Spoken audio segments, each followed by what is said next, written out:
shop tour. What's up, dudes? I'm gonna show you my shop. It's not much, it's a garage shop, but there's no cars in it, so I have all this space for my stuff. Open this side door here. I've wanted a space like this for a very long time, but I only recently, in the last, how long have I been here? About a little less than a year. When I moved into this place, was I able to finally have it. Finally have a place to kind of spread out and be creative. And it's amazing. It's really, really amazing. So, I think we're just gonna start, we'll start over in this corner. This is my my little welder, my Miller-Matic 211. It's a wire feed welder. I don't have any CO2 right now, so I mainly do flux core on this machine. It can do flux core, MIG, and MIG aluminum as well if you have a spool gun. For a long time in my fabrication projects and side jobs, I was just using my stick welder. I have the big one in my truck, and then I also had a smaller one that I would use for I don't know, making gates, fences, and stuff like that. But I saved up and bought this guy, and this has been a real lifesaver. They're not cheap. I think I paid somewhere around like $1,500, close to even 2,000, I think it was. But really a great investment because I get to knock out projects much faster and easier. If you're not sure what MIG welding is, I'll give you a very quick rundown. It's basically like a hot glue gun for metal, basically. You hold this in your hand. When you hold down this trigger, there's a wire that comes out of the tip here, and it gets very hot and it melts as it comes out and forms a weld. That's pretty much it. Here's the ground cable, and then inside here we can see the spool of wire. This is a flux core wire right now, meaning that the shielding is inside the wire instead of outside like you would see on a stick. This is a stick welder, or a stick for the stick welder. The flux is on the outside. That white stuff is the shielding. It's on the inside of the wire for flux core. So I love this thing very much. I built this little cart for it. Right now on the bottom is just a bunch of scrap, but when I eventually get a CO2 tank, it'll be sitting in the back right here. It's on wheels, and I love it very much. Back here is my old XR100. This is my first motorbike, dirt bike. Well, my first and only, I guess. I never upgraded. My dad and I used to ride a lot when I was a kid, and I still have it. Sometimes I'll zip around the neighborhood. It's pretty fun. Here is my shop vac. This is the newest addition to the shop. I never had a shop vac, so I finally bought one. I mainly use it for cleaning out my truck, but there's a lot of stuff I think I could use it for, like getting rid of dust and stuff while I'm, I don't know, maybe contouring some micarta. I could rig this up to sit next to the sander so it sucks away all the dust. I don't know. I'm still coming up with uses for it, but any shop should have a shop vac. Here's my creeper. Sometimes I need to weld underneath trucks and stuff, and comes in handy. This is my metal scrap pile right here. Just a bunch of metal scrap from, odds and ends from jobs that I've done. Got a pile of expanded metal there. I need to organize this section. This is kind of more odds and ends. But I always save most of the extra metal I have because it really comes in handy. And once you accumulate a pretty good pile, then a lot of times when you need to do a job, you just come to the rack and you're able to find what you need right in here. I have a couple old springs back there I'm gonna do something with. I have this idea for a springy chair. Maybe we'll see. One day I'll do something with those. trash can. This first table is one that I built. Somebody gave me this this piece of plate, or this piece of sheet right here. I forget, how thick is that stuff? Where's my tape measure? I don't know where my tape measure is. It looks like almost 1/2 inch though. This is it's a pretty thick piece of metal there. So I made a table out of it, put some legs, and some old casters on it. And on top of it, I've got some odds and ends. This is a little contraption I made to hold a knife blade as I'm working on it. If you imagine this is a knife I'm like sanding on. You stick it right in here, loosen that up a bit. You can stick it right in there and then tighten these down. So it just holds it there. Obviously it would be longer, but it holds it there for you to do your hand sanding on it. It's kind of like a little hand sanding holder, I guess. And then you would clamp this right on there on the table. So just some odds and ends back here. This is my little bandsaw. It's actually a portable handsaw, handheld, but I rigged it up so that it has its own little table right here. Basically turns it into a stationary one. So let's see if you can see how it works. There's these 2 bolts right here, and the whole thing is bolted to this table by just these little bolts, and they go into the casing here, I guess you'd call it, of the bandsaw, and just holds it straight up like that. And built the table around it, and it just comes really in handy, you know. I don't have to break out the angle grinder for when I want to cut little stuff. I mean, it can cut pretty thick stuff. This looks like it was cut by it. It just takes a while if it's thick stuff, but yeah, it's awesome, man. It's a kind of a cheap way to have this kind of setup. I think this is, yeah, this is from Harbor Freight. It's a Harbor Freight brand, so you can get one of these really cheap if you just spend the time to rig yourself up a little table. This is another one of my my steel tables. I was gifted this plate too, as well as that one. They're expensive, man, so I got lucky. Actually, this and this was one sheet that I cut in half and made 2 tables out of. This is kind of my blacksmithing stuff. I got my blacksmithing tongs down here. These were all made by hand from scratch. You can buy pre-made ones, and you can buy like almost pre-made ones. Let's see, where did I put those? I have some almost pre-made ones somewhere. Oh, here they are. You can buy them like this, where they're like, the general shape is cut out, but there's still a lot of forming that you have to do. But I didn't want to do that because these are a little expensive, so I actually just looked at photos of these online and kind of traced out the shape on a sheet of metal, cut it out, and then formed them myself. It's kind of a good way to get into blacksmithing, is make your own tongs. I would probably recommend just buying these blanks and then making them yourself. It's going to be a lot easier. But all these I made myself. They're you need different tongs for holding different thicknesses of material. Like these are good for 1/2 inch round stock or square stock. These are better for like 1/4 inch smaller stuff. Here's some scrolling tongs, some bending bars.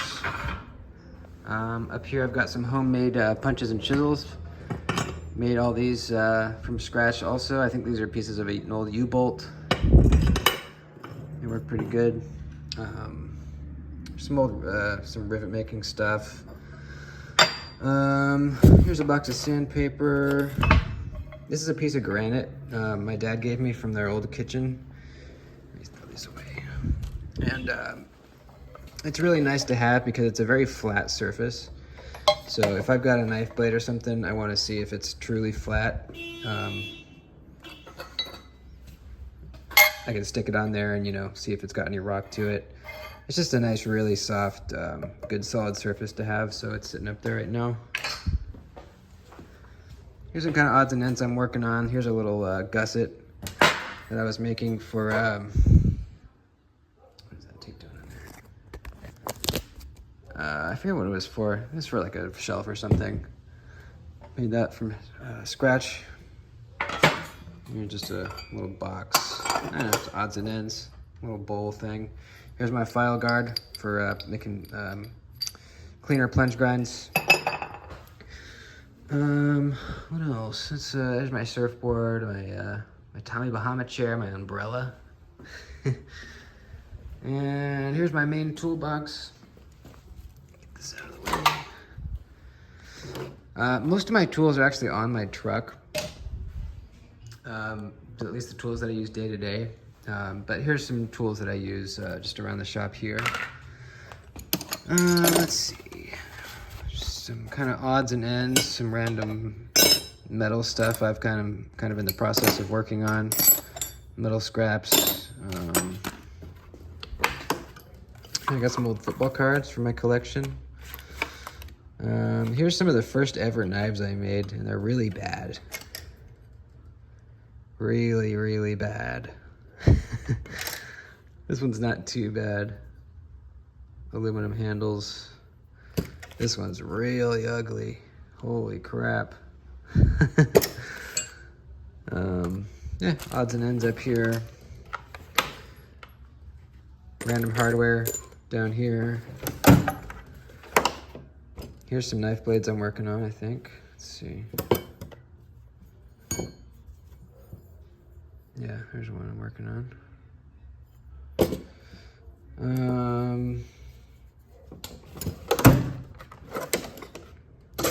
Files. Odds and ends. Here's my leather drawer. Got a bunch of leather scrap in here. My real leather working station is right there. I'll show you in a second. Sandpaper, paracord, random stuff. More leather scrap. Got my circular saw in there. Socket set. Orbital sander. Random odds and ends in there. Over here is where I've been spending the most time recently. Oh, here's my quenching oil, by the way. Let's see, how do I open this? Here's my quenching oil. So yeah, here's where I've been spending the most time recently, my leather working area. This was the desk that used to be in my room before I upgraded and brought this out here. It's nice to have a desk in your shop. Just a place to sit down and kind of do more, fine work where you want to be up close and sitting down.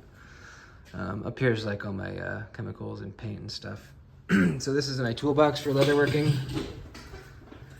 Leather cement, needles, thread, burnishing gum,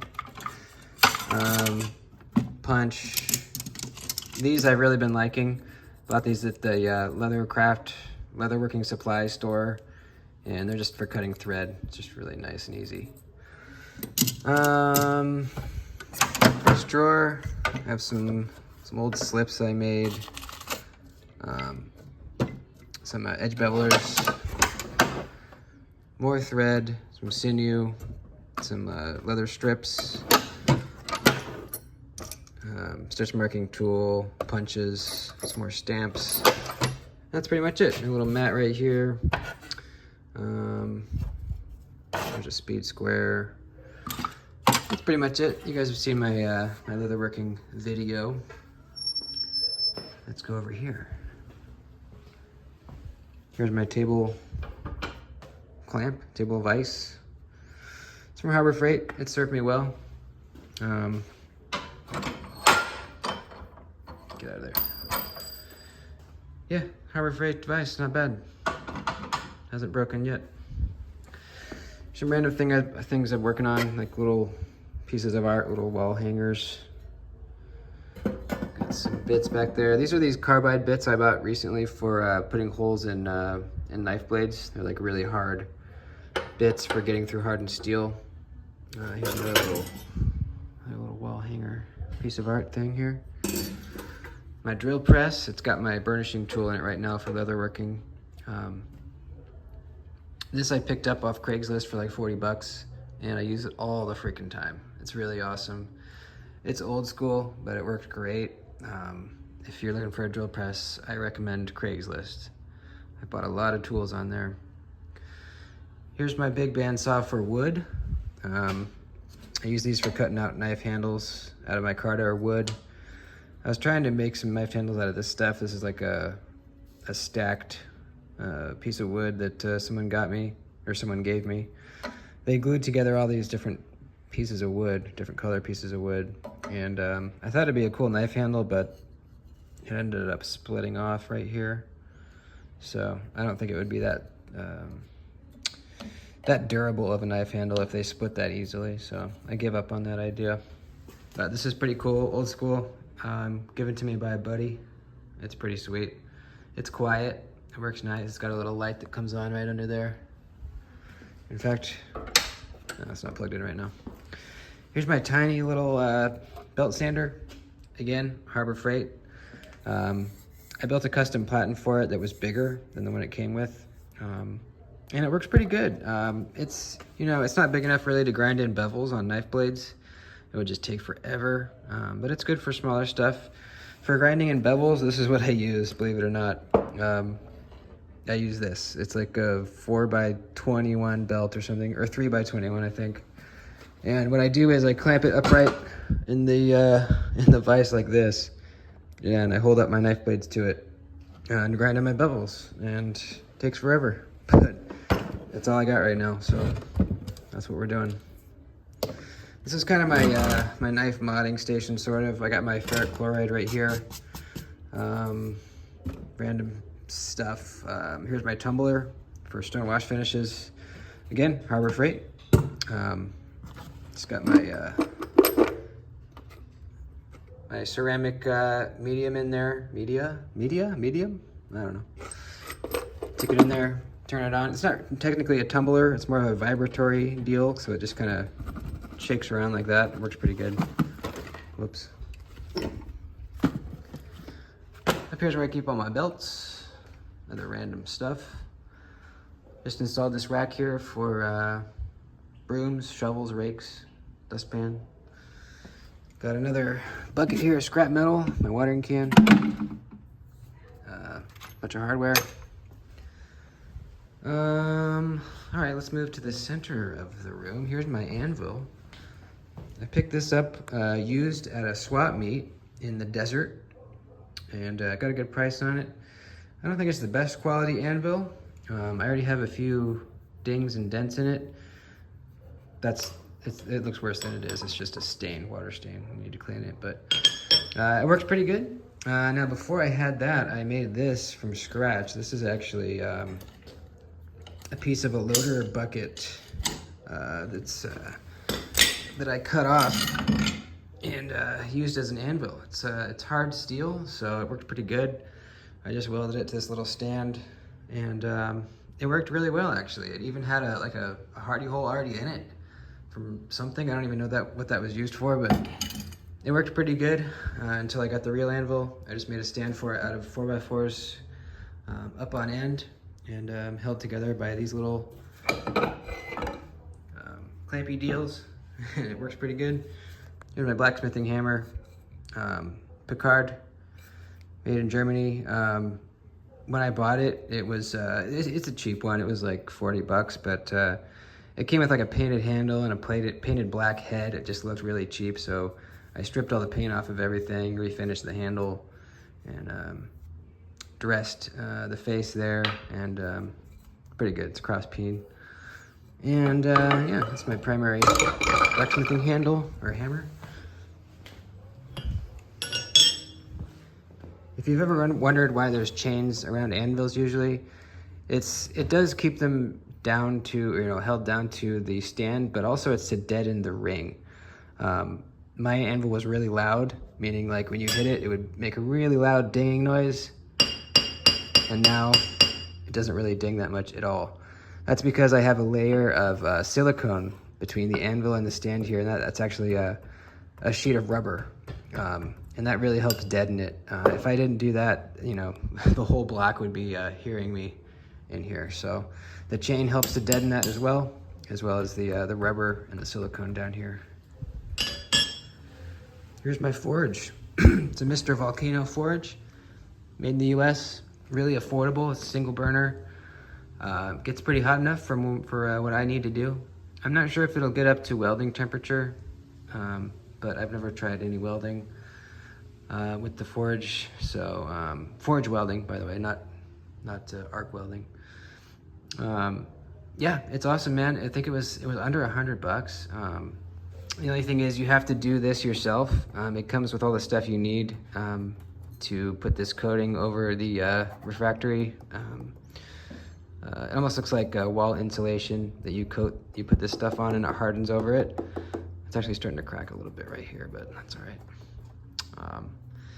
So it requires a little bit of work, but it comes with everything you need to get it done, and it's really cheap and good. It comes with these blocks too, these fire bricks as well. What else?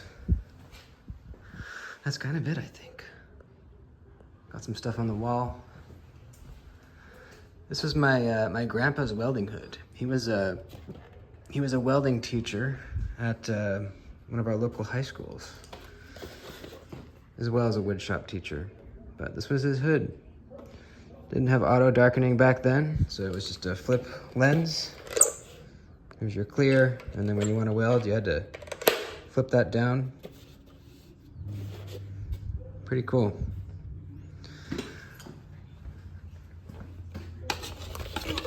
There he is right there. There's my grandpa and me and my brother. He made me this sword when I was a kid. I wanted a sword so bad, and I wanted a Lord of the Rings replica sword. So he made this for me. This was Aragorn's sword, or at least it was kind of modeled after Aragorn's sword. And I bent the crap out of it playing around with it when I was a kid, but man, I was so happy to have this.